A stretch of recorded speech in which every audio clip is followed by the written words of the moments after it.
Hey there, Lindsay here, the Frugal Crafter. Time for our weekly sat chat, and I gotta fully disclose that I have just restarted the camera because I had minute 14 in and I was always just already rambling.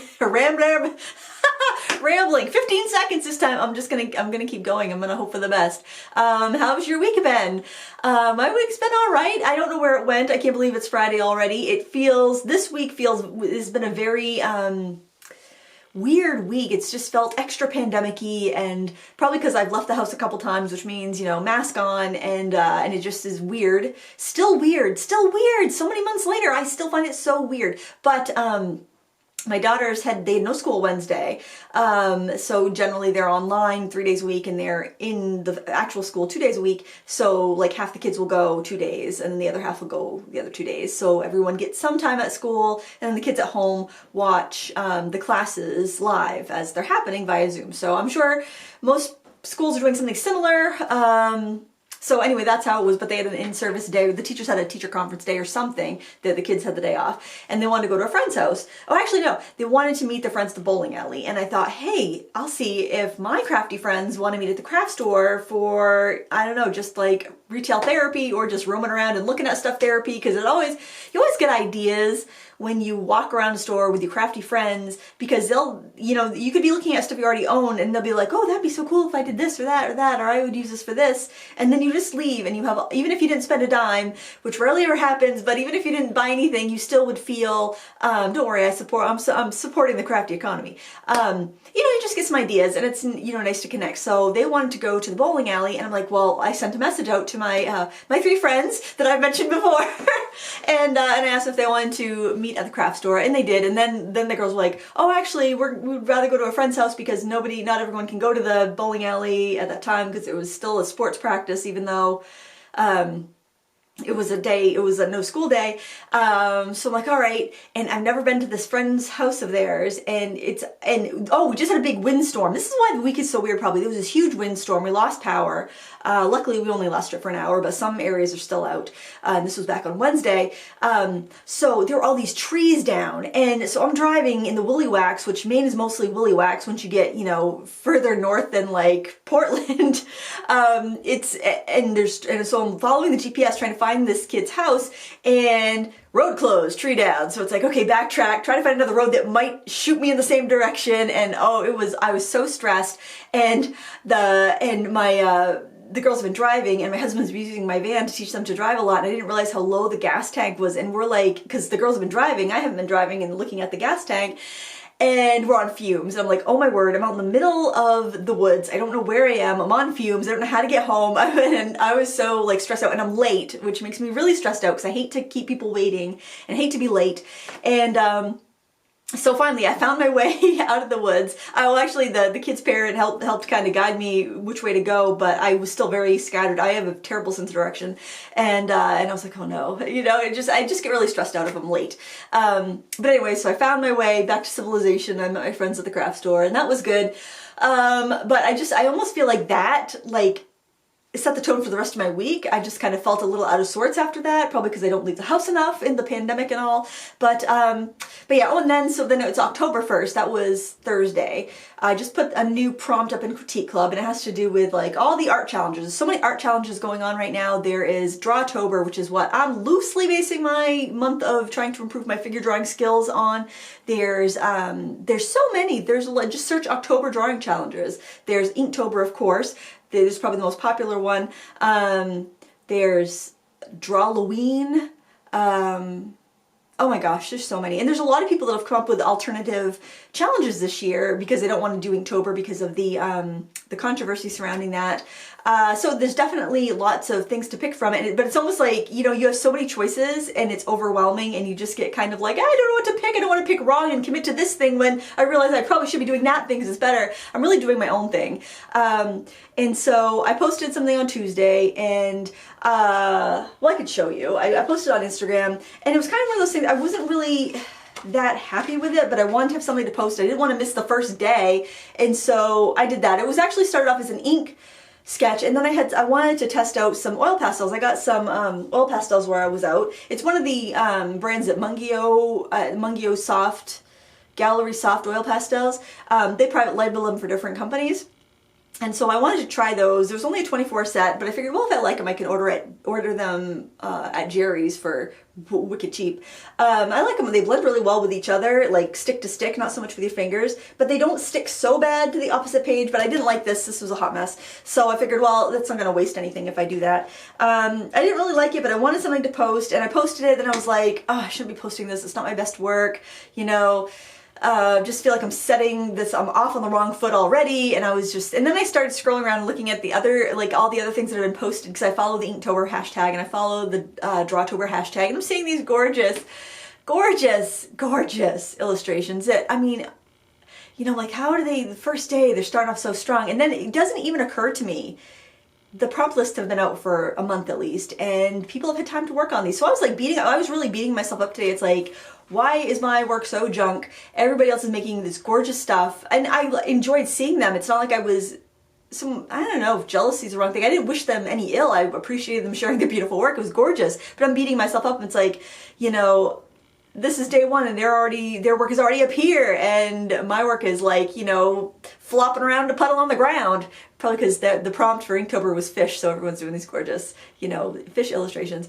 And then I'm like, wait a minute, the prompt list has been out. People could have spent a week on some of these illustrations, and it's not fair to compare. So that's what I wanted to mention that, because it's not fair to compare. So if you were doing one of these challenges and you were looking at other people's work, which is, it's so nice to get inspired and see what other people are doing.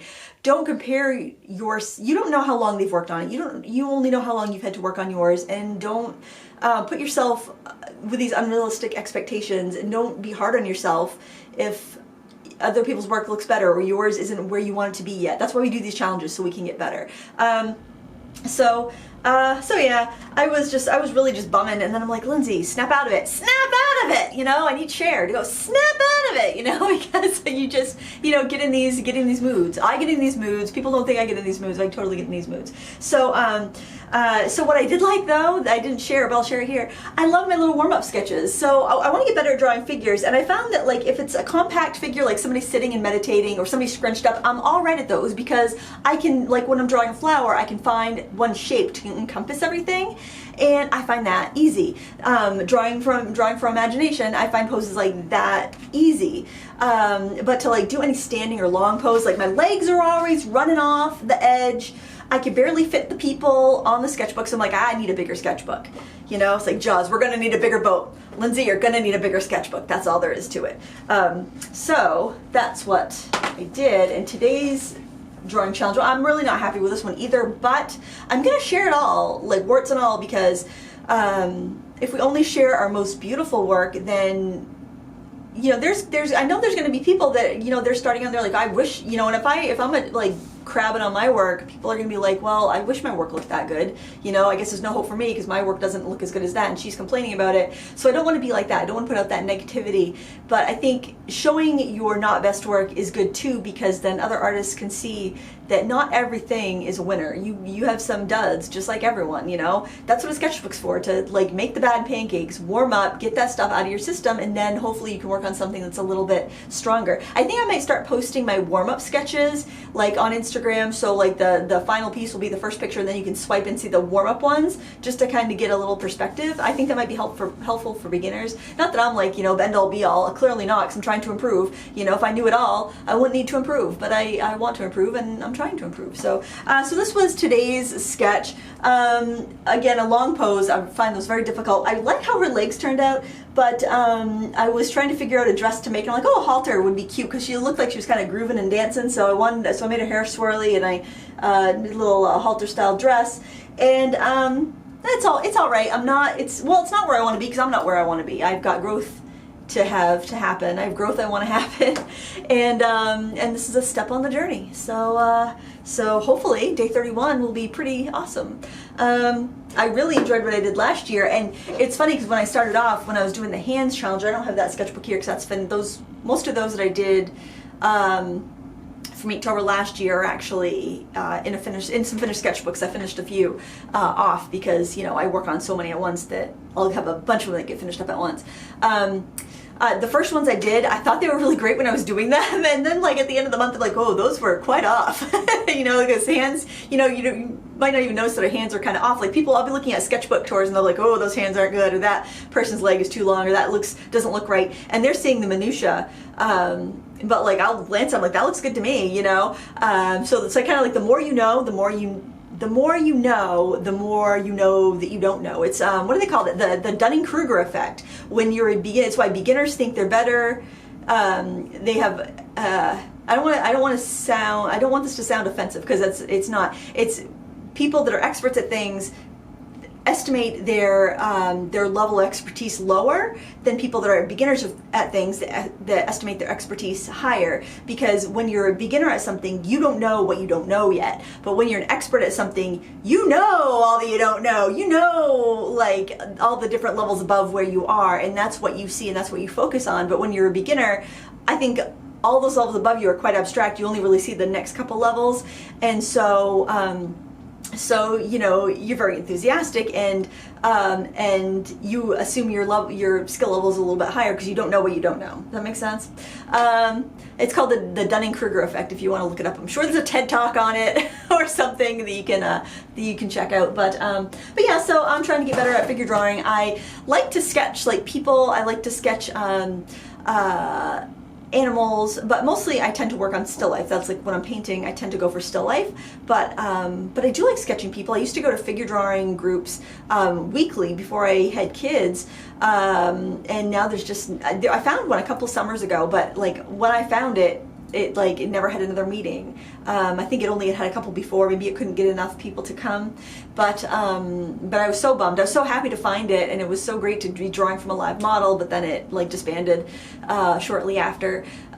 Which is, it's, you know, I know it's hard. It's hard to get people to go. It's hard to find models that don't flake out. It's just kind of a difficult thing. Now there's probably none going on with the pandemic and all. But I'm using a couple books from this series called Virtual Pose, and I have a CD-ROM that goes with this, but it's not compatible with my laptop, unfortunately.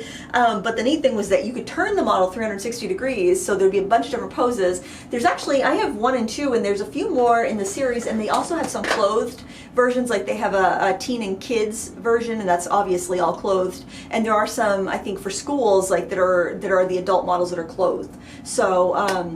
So you can check that out. If I think of it, I'll link to it on Amazon. I think they're still in publication. Probably the CDs now will work with devices now, but those are obsolete apparently in my laptop. So I'm just kind of doing quick, like doing some like quick, like 1-minute sketches and stuff from the photos in the book to try to just increase my speed and accuracy. And yeah, wish me luck. I did some doodles. They're not very good, but and I'm trying not to bash my own art, but like, yeah, vintage lady with hat. Because, you know, I watched the Netflix miniseries Ratched, and the costuming, oh my word.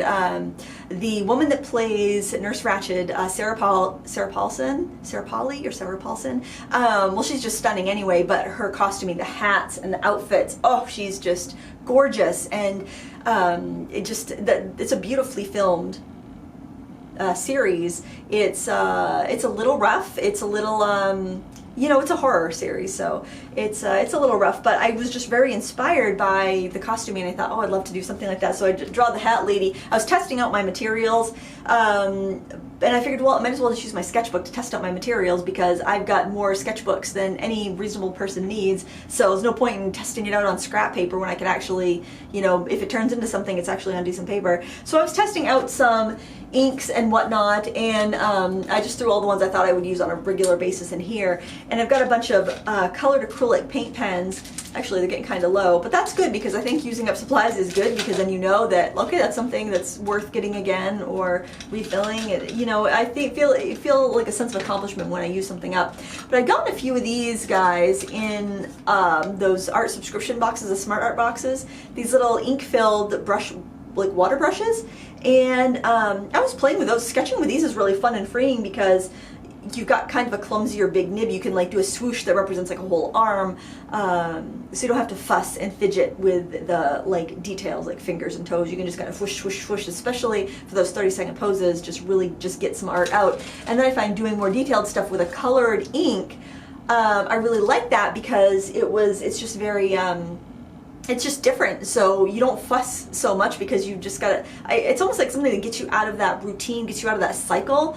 I had a student with Parkinson's once, and he would get up to leave, and sometimes he'd say, could you just walk next to me and step in front of me, like, and for some reason, because like he would just be kind of like, wouldn't be able to step, and he goes, I just need to break out of this cycle. If you could walk next to me and just take a couple steps, it'll trigger me to go to walk. It's kind of like that. You kind of get stuck using pencils or using whatever your normal media is, and using something different, especially if it's something you can't erase, it just kind of pushes you out of that comfort zone and gets you unstuck, if that makes any sense. I hope it does. I hope you try some different things, and do what it takes to improve in your artwork if that's something that you're interested in. So that's what I'm interested in. Hopefully I can stick to it. Maybe I'm feeling a little flustered or out of sorts because I started this new challenge 2 days ago, and it's already, I'm already tired. What did I do? What did I get myself into? Especially when you announce publicly that you're doing something, then it's like, yeah, I gotta stick to it, gotta do it. Oh, the Art of the Carolinas workshops are now live. They just went up on the Art of the Carolinas website. I will put links down below to my classes. I have 3. I have Intro to Oils, which is, this is the class project. Here we go. For some reason they don't have this photo up. They have, what photos do they have up? So this is the class project, Intro to Water Mixable Oils. I think it's the only water mixable oil class that's happening. And then these 2 will be ones if we have time, or I might demo those during the Q&A section. I'll have somebody in to read questions to me as we're going. There's a limit of 30 seats per workshop. It's going to be live. The classes are, I'll have the dates in the video description, but it's November 9th, 10th, and 11th. I can't remember what class is on what day, but the Intro to Water Mixable Oils is one class. There is beautiful bouquets, fall bouquets, which we'll paint these 2 at the same time. So we'll be going back and forth so that while one thing's drying, you're working on the other thing. I think that's really fun. Then you have a set to hang up in your home, which is nice. So these are 3-hour classes. You should be able to finish these projects. And they said they're going to have, I hope that this works out. They're planning, I don't think they've put it in the class description, but I know they're planning on having the recording available for a while so that people can get back in and finish if they need to. And then Delicious Desserts, which is kind of a whimsical stylized dessert, and I really enjoyed painting this. I hope people sign up for it. I hope people sign up for all of them. Who knows? I don't know. It's the classes are $99.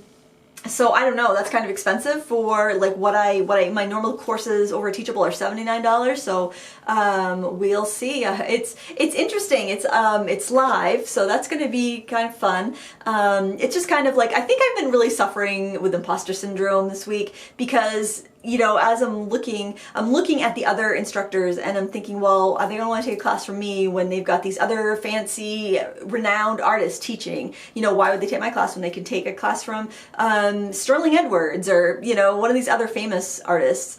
So yeah, I think I was feeling like, what if nobody signs up, I was kind of like just freaking out. It's like, what if nobody signs up? Nobody likes my work, I don't know, I'm gonna go cry. I don't know, probably not. But yeah, it's tough. It's tough putting your work out there against other people. Yeah, it's interesting. I don't know. I think it's kind of, it's good. It's good to push out of your comfort zone. But on the other hand, it's also like, what if nobody likes this? What if it's rejected by everybody? I guess I should be used to it. Because, social media, everybody's on social media doing their thing.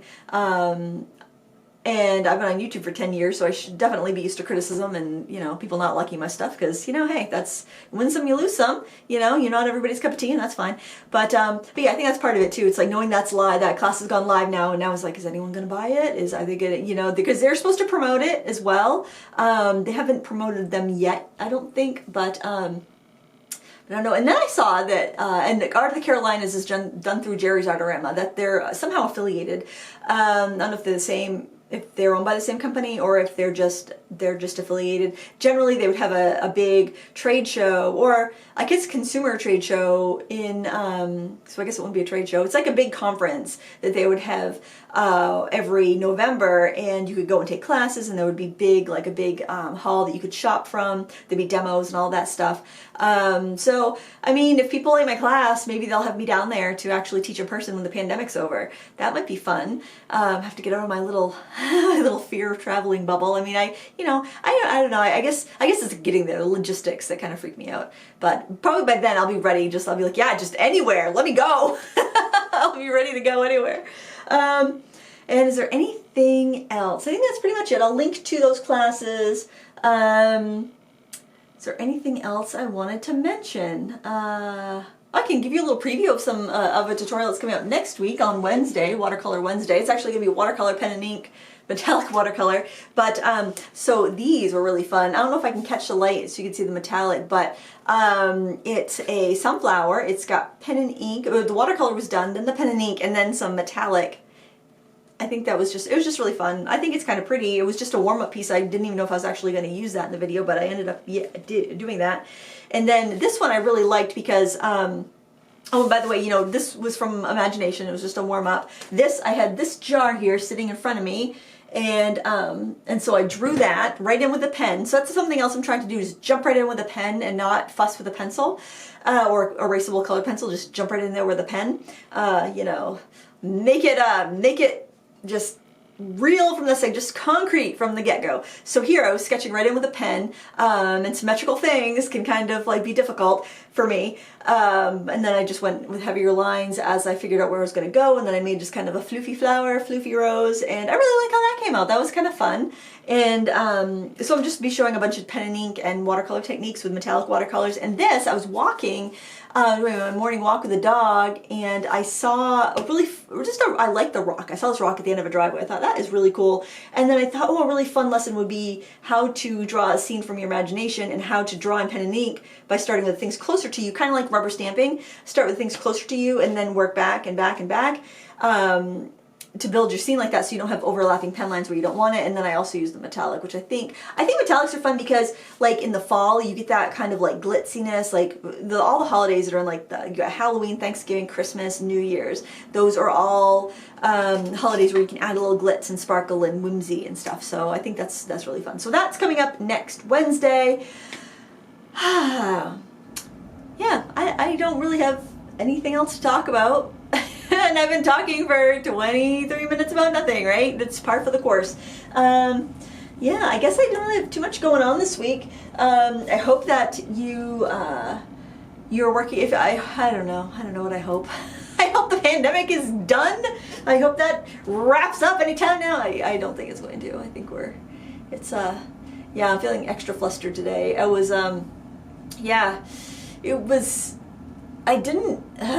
need a haircut. This is so random. I need a haircut. I've needed a haircut for a while, and yesterday I was like, oh, want me to cut your hair tonight? And I said, absolutely. And then it was getting later, and I was getting tired, and she was doing homework, and she ended up doing homework until like 2 a.m. because, like, my daughters go to a private school, and their homework load is insane. And so she was up till 2 a.m. doing homework, and I wasn't going to interrupt her homework and say, hey, can you cut my hair? So I went to bed without getting my hair cut. And I washed it this morning, just let it do its thing. It was kind of like, I've kind of been looking like a sea witch for the past like couple weeks. I did fix it this afternoon, but I was like, oh my gosh, I have to tame this. I was just so tired. I'm like, oh, I don't want to fix my hair. But I cannot go on camera with that it was. So yeah, and didn't put on makeup and all. Yeah, just been tired. I don't know why. I feel like I've really done that much this week, but I feel like it's been like a really long late night week, and it hasn't. And so when I was waiting for a haircut and it didn't happen, and then I went to bed, and then I woke up, and I went to bed early, and a lot of times when I go to bed early I get burned because I'll wake up in the middle of the night and then I can't fall back asleep. So I put on the TV and I put on YouTube and I watched this recipe for apple crumb. It was like a healthy apple crisp type recipe, and then I just wanted apple crisp, and all I could do was just think about apple crisp. and like I think I went to bed dreaming of apple crisp because I'm thinking I really want to make an apple crisp. But, oh, try on your jeans, friends, because mine were getting a little snug last week. Actually, this week. No, it was last week. So I really shouldn't be making apple crisp because I got to deal with the muffin top before it turns into a pound cake, and apple crisp is not the recipe for that. But at least I can button my jeans, so that's good. So make sure that if you've been in the yoga pants, enjoying your, quarantining at home, that you do try on your jeans at least once a week and make sure that they still fit. We were joking about that with my friends and me Wednesday night when we went to the craft show. They're like, oh, I'm so glad you reminded us to try our jeans on because boy, it wasn't pretty. Or I've been in the yoga pants every day. I need to try on the jeans. Thank you for the reminder. So I'm like, oh yeah, I haven't said that in a couple weeks. I really ought to remind you to try on your jeans because things can go sideways real quick. Things can go pear-shaped, as they say in the UK, and that would be actual literally pear-shaped. It'd be alright to be pear-shaped though. Unfortunately, I'm more apple-shaped, so that's why I really gotta be careful with the apple crisp. Pear-shaped, at least you got some curve. But apple-shaped, if you put it on your weight in your stomach, it makes you more likely to have heart disease, I hear. And that's where I would put it on. That's just my genetics, I guess. Wow, this has been really random. I hope you enjoyed it. And we'll see you next week for Sat Chat. We'll see you in between with crafty videos. And that's all I have for today. Thank you so much for watching. And until next time, happy crafting. Bye.